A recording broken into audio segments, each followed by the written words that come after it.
Okay, so we did our first attempt at Romance of the Three Kingdoms 7 last night, and it didn't go so well.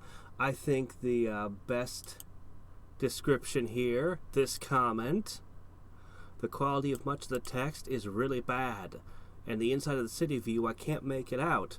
What happens on the bottom part? Looks like somebody smeared mashed potatoes on my glasses.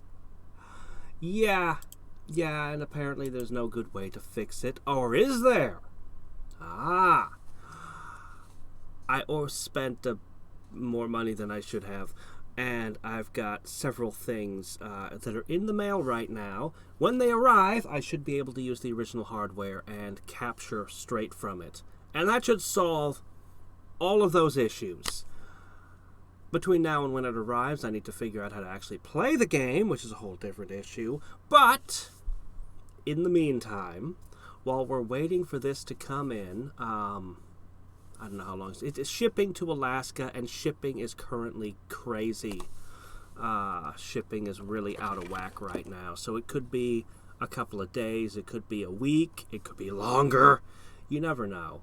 But while we wait, I'm going to play an older Koei strategy game from the same series. Well, the historical simulation series, not a Romance of the Three Kingdoms, but we're going to do Bandit Kings of Ancient China. Hold on, can you even get a good look at this? Shit, the lighting is terrible, I'm sorry.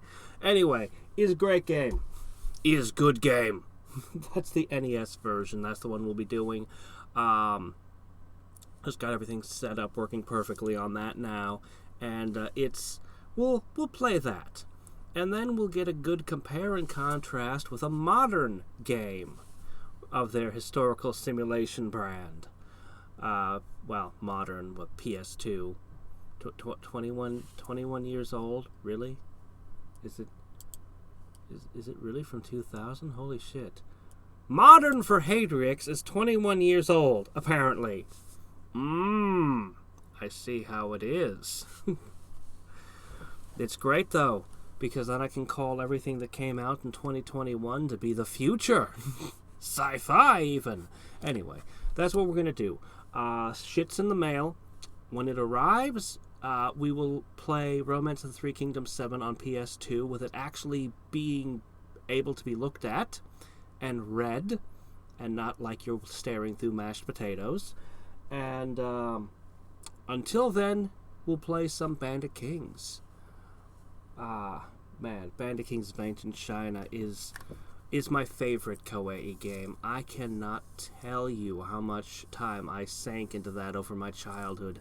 How many games of it I played with my brothers and my father, and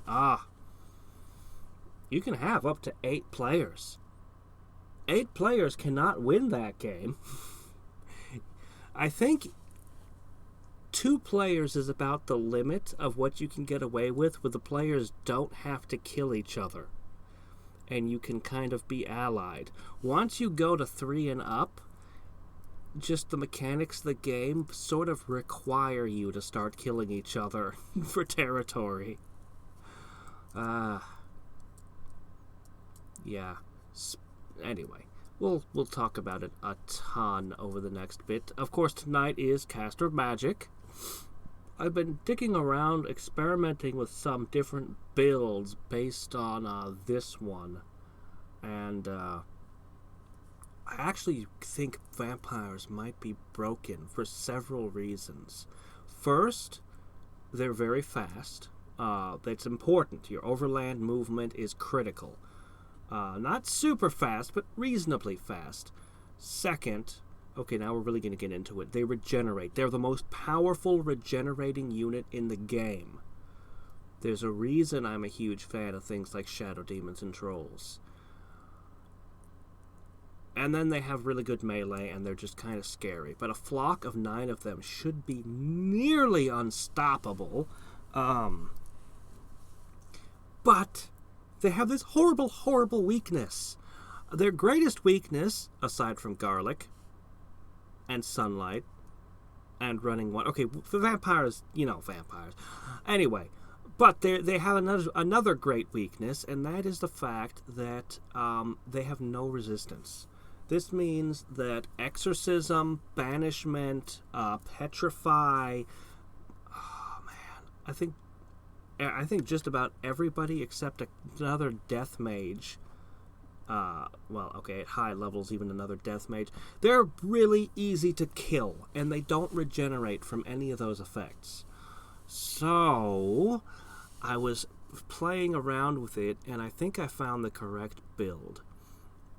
You would start out with zombies and skeletons and maybe shadow demons, and get into your vampires as soon as you can, which is hard because they're a rare spell. But I'm actually leaning towards Sage Master to help speed anyway. But various things.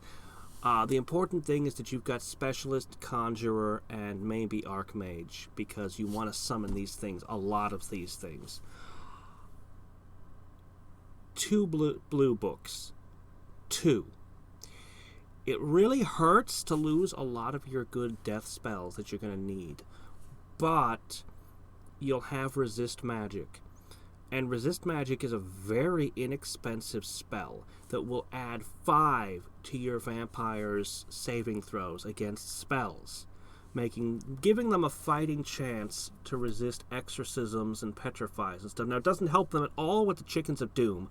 Cockatrice touches will still destroy them. Like, they'll still have certain issues you're going to have to watch out for, certain situations you can't let them get in. But aside from those, they'll be I think they're unstoppable almost. I wanted Magic Immunity, but Magic Immunity is a very rare spell, and there was just no way. There's just no way. It's too much. You can't stretch yourself that far. It's possible. It's aggravatingly possible to get both Magic Immunity and Vampire, but it's hard. So it's better off just to say, you know what, Magic... And by the time you get to the very rares, you could be dealing with Colossi or something instead, so whatever. Yeah. But I'm thinking, I don't know when I'm ever going to get to try it, but I kind of want to build around vampires. I think land linking is a really good thing. I wish I could get some nature books in there as well. Survival Instinct would be wonderful, but I just don't see those happening. I